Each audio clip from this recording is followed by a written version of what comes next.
Dalam pendekatan diri kita kepada Allah Subhanahu Wa Taala, kita perlu mengetahui apakah perkara-perkara yang dimuliakan oleh Allah Subhanahu Wa Taala, apakah perkara-perkara yang diagungkan oleh Allah Subhanahu Wa Taala, iaitu makhluk-makhluk yang diciptakan oleh Allah Subhanahu Wa Taala, dan Allah Subhanahu Wa Taala meninggikan darjatnya melebihi makhluk-makhluk daripada jenis yang sama, ya. Jadi dia ditinggikan kedudukannya berbanding yang lain daripada yang sama jenisnya. Maka setiap sesuatu itu ada rahsia yang Allah Subhanahu Wa Taala letakkan, yang mana jika kita mengagungkannya, kita memuliakannya, kita mentakzimkannya, ia adalah sebagai salah satu bentuk pendekatan diri kita kepada Allah Subhanahu Wa Taala. Allah Subhanahu Wa Taala berfirman di dalam Al-Quran, "Wa man yu'azzim sya'airallah fa innaha min taqwal qulub." Dalam surah Al-Hajj, Allah Subhanahu Wa Taala mengatakan bahawa dan barang siapa yang mengagungkan, yu'azzim, barang siapa yang mentakzimkan sya'airallah, itu syiar-syiar Allah. Apakah itu syiar-syiar Allah? Itu makhluk-makhluk yang Allah Subhanahu Wa Taala ciptakan, lalu ianya menjadi tanda kebesaran Allah Subhanahu Wa Taala, tanda kemuliaan Allah Subhanahu Wa Taala, tanda ketinggian Allah Subhanahu Wa Taala. Lalu apabila kita membesarkan syiar tersebut, apabila kita mengutamakan syiar itu, apabila kita mengagungkan syiar itu, bermakna kita mengagungkan Islam. Seseorang yang mengagungkan Islam bermakna dia mengagungkan Allah Subhanahu Wa Taala.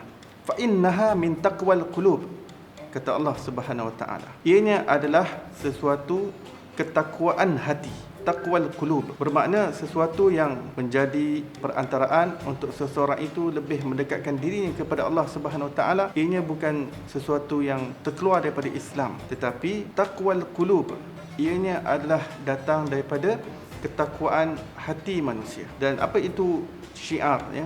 Syiar seperti mana yang saya sebutkan, ianya adalah makhluk yang diciptakan oleh Allah Subhanahu Wa Taala. Kalau kita lihat daripada kisah Iblis yang dikutuk oleh Allah Subhanahu Wa Taala, apabila Allah Subhanahu Wa Taala muliakan Nabi Adam alaihissalam dan melantik Nabi Adam alaihissalam sebagai khalifah Allah di atas muka bumi ini, dan Allah Taala telah menjadikan Nabi Adam alaihissalam sebagai kiblat untuk makhluk yang bernama malaikat, dan mereka yang berada di kalangan malaikat untuk sujud bagi menghormati Nabi Adam alaihissalam. Sujud itu adalah untuk mentakzimkan Nabi Adam alaihissalam. Sujud itu adalah untuk menghormati seseorang yang telah diberikan kehormatan oleh Allah Subhanahu Wa Taala kepadanya, untuk memuliakan seseorang yang telah dimuliakan oleh Allah Subhanahu Wa Taala. Maka seluruh malaikat telah sujud bagi menghormati seseorang yang telah dimuliakan oleh Allah, iaitu Nabi Adam alaihissalam yang dijadikan sebagai kiblat, kecuali iblis enggan. Lima mana'aka an tasjud. Allah Subhanahu Wa Taala